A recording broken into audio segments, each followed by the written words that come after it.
న్యాయాధిపతి అయిన నా యేసయ్యా, జీవింపచేయుటకు అరుదెంచినావు. క్రీస్తునందు ప్రియమైన దైవ జనాంగమా, మీకందరికీ ఉదయకాలపు శుభములు తెలియచేస్తూ ఉన్నాను. ప్రతి ఉదయం ప్రభుతో సావాసం అనే కార్యక్రమానికి మిమ్మను ప్రేమతో ఆహ్వానిస్తూ ఉన్నాను. రండి, ఈ ఉదయకాలం మరలా ఒకసారి ఒక మాటను మనం దేవుని యొక్క గ్రంథము నుండి ధ్యానం చేద్దాం. మీకా రాసిన గ్రంథము 6వ అధ్యాయము 11వ వచనంలో ఉన్న మాటను ధ్యానం చేద్దాం. తప్పు త్రాసును తప్పురాళ్ళు గల సంచియు ఉంచుకుని నేను పవిత్రుడను అగుదునా అని ఇక్కడ గ్రంథకర్త రాయటం జరిగింది. ఇక్కడ తర్జుమాలో ఇలాగా చెప్పబడి ఉంది: దుష్టపు త్రాసును మోసపు తూనిక రాళ్ళు గల సంచిని ఉంచుకొని వారిని నేను నిర్దోషులునుగా ఎంచుదునా అని దేవుడు అంటా ఉన్నాడు. ఈ 6వ అధ్యాయంలో దేవుడు తన ప్రజల మీద కోర్టులో కేసు వేసినట్టుగా ఈ భాగం ఉంది. 6వ అధ్యాయం 10వ వచనం నుంచి 12వ వచనం వరకు. అయితే చాలామంది ఇళ్లలో దుర్మార్గంగా సంపాదించిన సొత్తులు ఇంకా ఇళ్లలోనే ఉంచుకుంటున్నారు. దుర్మార్గంగా సంపాదించిన వస్తువులు ఇళ్లలో ఉన్నంత కాలం అది ఆశీర్వాదం కానే కాదు, మనం పవిత్ర జీవితం కానే కాదు. మోసపు త్రాసుతో నేను జీవించినప్పుడు నన్ను దేవుడు ఎలా నిర్దోషినిగా ఎంచుతాడు? నేను ఎలా పవిత్రునవుతాను? ప్రజలు దేవాలయంలో బలులు అర్పిస్తూ చాలా భక్తిపరులుగా కనిపిస్తున్నారు, కానీ బయటకు వచ్చిన తర్వాత మార్కెట్లో మాత్రం మోసం చేస్తూ కనపడతా ఉన్నారు. అప్పట్లో మోసం ఎలా ఉండేది అని అంటే ఎలా ఉండేది, అన్నీ రాళ్ళు సంచిలో పెట్టుకునేవాళ్ళు, బట్ట సంచిలో. అయితే ఈ రాళ్ళు కొనేటప్పుడేమో బరువైన రాయి, అమ్మేటప్పుడేమో తేలికైన రాయి. కొనేటప్పుడు బరువైన రాయి ఉపయోగించేవాళ్ళు, ఆ తర్వాత అమ్మేటప్పుడేమో తేలికైన రాయి ఉపయోగించేవాళ్ళు. అంటే త్రాసు అనేది వాళ్ళు రాళ్ళు అనేవి వాళ్ళు వాడుతున్న విధానంలో మోసం అనేది కనబడతా ఉంది. త్రాసును కింద వైపు కొంచెం వంచి త్రాసులో తూయడం అనేది, అంటే సంచిలో తేలికపాటి రాళ్ళు ఉన్నాయి, బరువు రాళ్ళు ఉన్నాయి. ఈ 2 రకాల రాళ్ళు యెహోవాకు హేయం. అంటే ఉంచుకుంటే మొత్తం బరువైన రాళ్ళన్నా ఉంచుకోవాలి, లేకపోతే తేలికైన రాళ్ళైనా ఉంచుకోవాలి. తప్పు త్రాసును తప్పు రాళ్ళు గల సంచి అని చెప్పి రాయబడి ఉంది.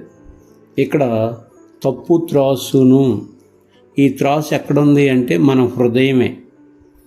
మన హృదయం ఎక్కడ దాకా వెళ్ళనవసరం లేదు, కానీ ఇంట్లో ఉన్న పిల్లల పట్లనే వివక్ష చూపెడతా ఉంటుంది. కొన్నిసార్లు పెద్ద కుమారుడిని బాగా ఇంట్లో ప్రేమించితే చిన్న కుమారుడు విసర్జించబడతాడు.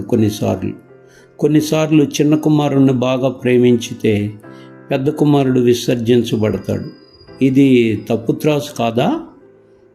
ఆ తర్వాత తప్పు రాళ్ళు గల అని రాయబడి ఉంది.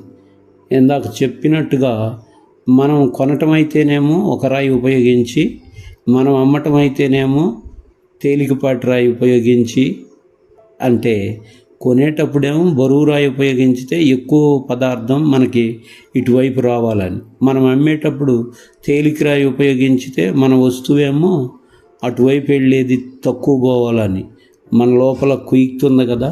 ఇలాంటప్పుడు మనం పవిత్రులు అవుతామా? పవిత్రులు అవ్వం కదా. అందుకని నేను వాళ్ళని నిర్దోషినిగా ఎంచను అంటున్నాడు.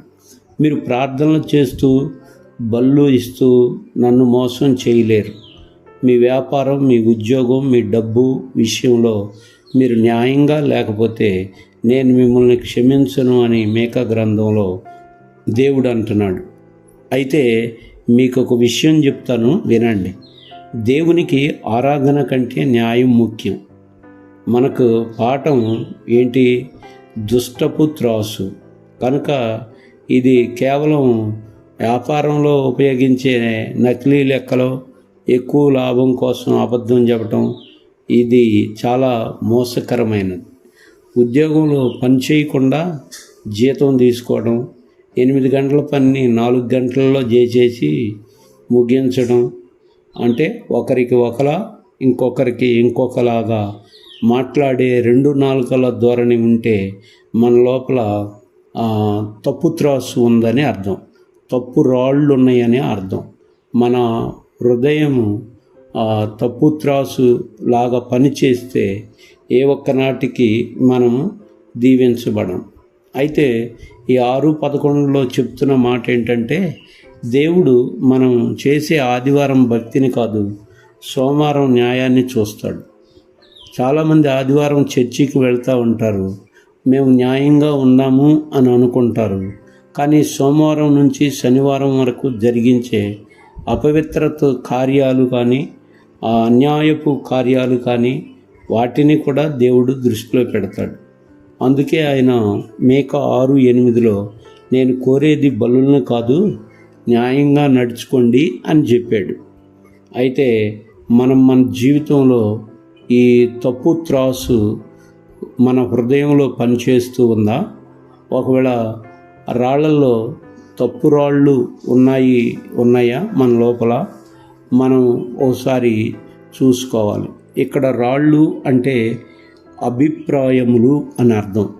అంటే ఒకరి పట్ల ఒక అభిప్రాయం, ఇంకొకరి పట్ల ఇంకొక అభిప్రాయం కలిగి ఉండకూడదు.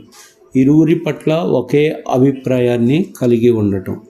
అంటే న్యాయబద్ధంగా జీవించటానికి దేవుడు అడుగుతున్నది ఏంటి అని అంటే, నీకు న్యాయమైన త్రాసు ఉండాలి, న్యాయమైన రాళ్ళు ఉండాలి.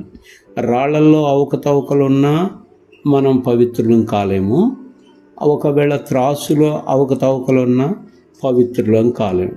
మనం సమంగా అంటే సమానంగా ప్రతి ఒక్క విషయంలో, ప్రతి ఒక్క ప్రజలో, ప్రతి ఒక్క పనిలో, ప్రతి ఒక్క కార్యంలో ఎప్పుడైతే మనము దేవుని ఎదుట ప్రవర్తించగలుగుతామో అప్పుడు మనము పవిత్రులం అవుతాం. కానీ మేకా గ్రంథానికి వచ్చేసరికి ఇజ్రాయేల్ ప్రజలు వాళ్ళ జీవితాల్లో తప్పు త్రాసు ఉంది, వాళ్ళ జీవితంలో తప్పుడు తూనికి రాళ్ళు ఉన్నాయి. ఈ తప్పుడు తూనికి రాళ్ళు వాళ్ళని పవిత్రులనుగా చేయలేకపోయినాయి. అందుకే అక్కడ ఇజ్రాయేల్ ప్రజల్ని దేవుడు శిక్షించటం జరిగింది, మరలా కనికరించటం కూడా జరిగింది. అయితే మన జీవితంలో మనం తప్పుడు త్రాసును కలిగి ఉన్నామని ఒకవేళ మన హృదయం మనతో మాట్లాడితే తప్పుడు త్రాసును మనలో నుండి తీసేయాలి. అదేవిధంగా మన లోపల తప్పుడు తూనికిరాళ్ళు ఉన్నాయి అని తెలిస్తే మనము మన పరిస్థితుల్ని మార్చుకుని దేవునిని వెంబడించే క్రమంలో నేను పవిత్రుణ్ణి కావాలి. ఎట్లా అవుతాను? సమమైన త్రాసు ఉండాలి, సమమైన సరి అయిన తూనికరాళ్ళు ఉండాలి. ఆ తప్పు రాళ్ళు ఉన్నా మన జీవితంలో మనం నిత్య జీవానికి వెళ్ళలేము. తప్పు త్రాసు ఉన్నా మన జీవితంలో మనం నిత్య జీవానికి వెళ్ళలేము. నిత్య జీవానికి వెళ్ళటానికి సరైన త్రాసు ఉండాలి, సరైన తూనికరాళ్ళు ఉండాలి. అంటే మన లోపల భేదాభిప్రాయాలు ఉండకుండా సమన్యాయంతోనే దేవుడు ఏదైతే ధర్మశాస్త్ర గ్రంథమందు మన కొరకు పొందుపరిచి ఉంచాడో దాని ప్రకారం మనం నడిచినప్పుడు దేవుడు ఖచ్చితంగా మనల్ని పవిత్రుల లెక్కలో చూస్తాడు. ఒకవేళ అలాగా తప్పుడు వ్యవహారం, తప్పుడు త్రాసు, తప్పుడు రాళ్ళు ఉంటే మనం ఏ ఒక్క నాటికి కూడా పవిత్రులము కాలేము. దేవుడు కోరేది పవిత్రత. ఇక్కడ తప్పు త్రాసును తప్పు రాళ్ళు గల సంచియు ఉంచుకొని నేను పవిత్రుడను అగుదునా. పవిత్రుడు అనేది పరిశుద్ధతకు సంబంధించిన మాట. కనుక మన లోపల పరిశుద్ధత ఉండాలి అంటే సరైన తాసు కనపడాలి దేవుడికి. అంతేకాదు సరైన తూనిక రాళ్ళు అంటే భేదాభిప్రాయాలు ఉండకుండా సరైన అభిప్రాయాలే వెలుబొచ్చాలి. ఇది ఎప్పుడైతే జరుగుతుందో ఒకరిని ఒకలాగా చూడలేం, మరొకరిని ఇంకొకలాగా చూడలేం. అందరినీ సమదృష్టితో చూస్తాం. అది దేవుడికి ఇష్టమైంది. దేవుడి మాటలు తన వినికిడిలో దీవించునుగా. ఈ దినమంతా దేవుని యొక్క కృప, దేవుని యొక్క క్షేమం మన వెంబడి వచ్చునుగాక. ఆమెన్. ఆమెన్.